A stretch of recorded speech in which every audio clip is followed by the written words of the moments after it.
Hi, welcome to In a Nutshell, a channel dedicated to researching and providing answers to your current events questions.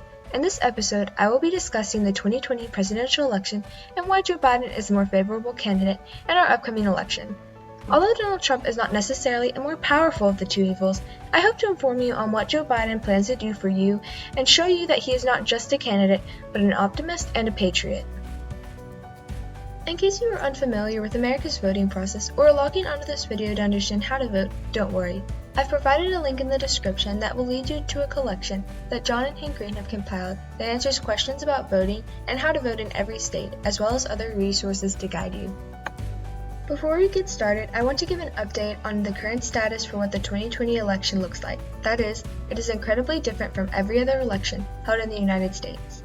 In America, presidential elections are held every 4 years on the first Tuesday after the first Monday of November. In the current year 2020, the polls will officially open on November 3rd, even though 75% of Americans have been given the option of receiving a mail-in ballot this year due to COVID-19.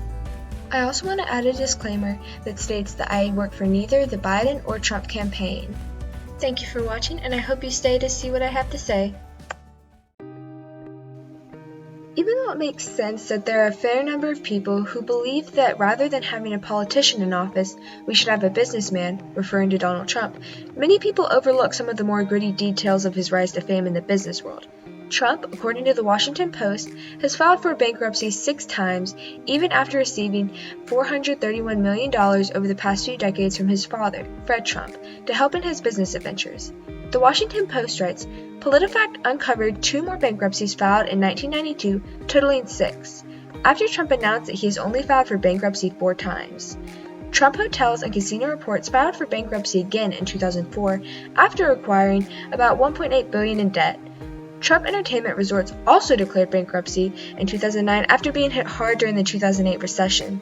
They revealed later, Trump told the Washington Post reporters that he counted the first 3 bankruptcies as just one. It should also be noted that the Washington Post is a fairly conservative newspaper. This differs from when the 2008 recession hit, and together Joe Biden and Barack Obama implemented an economic stimulus package that cut taxes, extended unemployment benefits, and funded public works projects, according to The Balance. They also instated the American Recovery and Reinvestment Act that pumped $179 billion into the economy. That increased real GDP growth to a robust rate of 3.7%, says The Balance. But what are Joe Biden's future plans to help the economy? In 2020, Biden's proposal is short and simple, as stated by Business Insider. Democratic presidential candidate Joe Biden's economic agenda will lead to 7 million more jobs created compared to President Donald Trump's, according to a new analysis from Moody Analytics, a research firm. And that's 7 million more jobs compared to a scenario where Trump is re-elected and Republicans hold onto the Senate. His plan will also generate an extra $4,800 for the average American household after taxes are paid.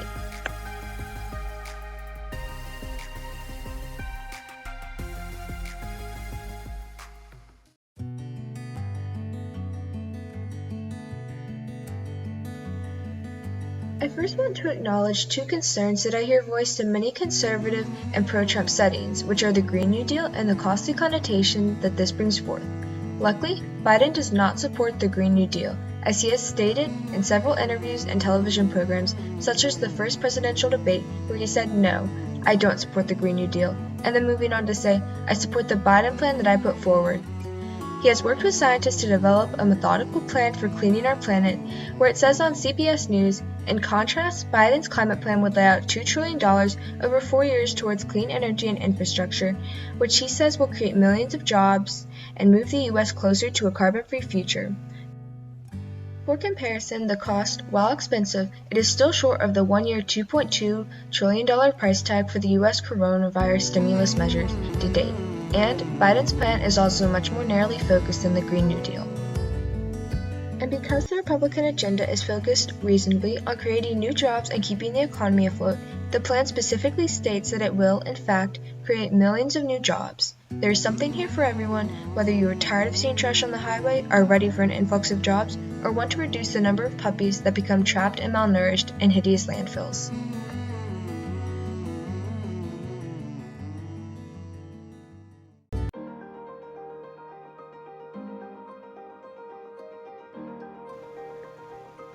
Before I lay out Biden's plan for healthcare, I want to distinguish the difference between socialism and communism. As stated by Britannica, socialism is the social and economic doctrine that calls for public rather than private ownership or control of property and natural resources. This might sound familiar to communism, which is stated by Merriam-Webster as a theory advocating elimination of private property, but in fact, the two are completely different ideas, and although it is easy to be confused by the definitions, there is a difference. In socialism practices, the government implements certain native programs that are provided to citizens as a right, such as free education and healthcare paid for by taxes. Communism is a form of government where socialism can be a practice only mirrored in certain aspects. Although the argument is that raised taxes are always bad, taxing the wealthy 1% is what Biden plans to do to pay for healthcare. Stated by CNBC, under Biden's plan, the effective tax rate for the top 1% will increase from 26.8% to 39.8%, according to the Tax Policy Center. This increase in taxing the wealthy 1% would help pay for millions of Americans' healthcare and would also not lead to taxes on the average American family.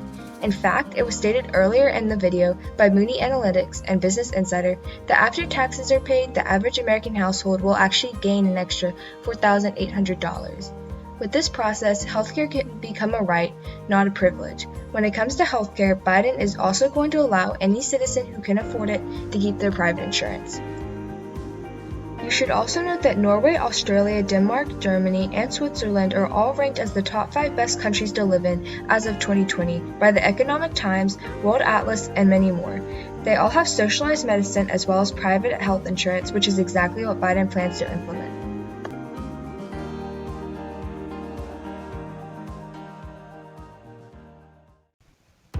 Whether you're voting for incumbent President Donald Trump or Joe Biden, it is still important to vote. Check out the description to learn how to register and why voting is important. Have a great rest of your day and tune in next time for my next video.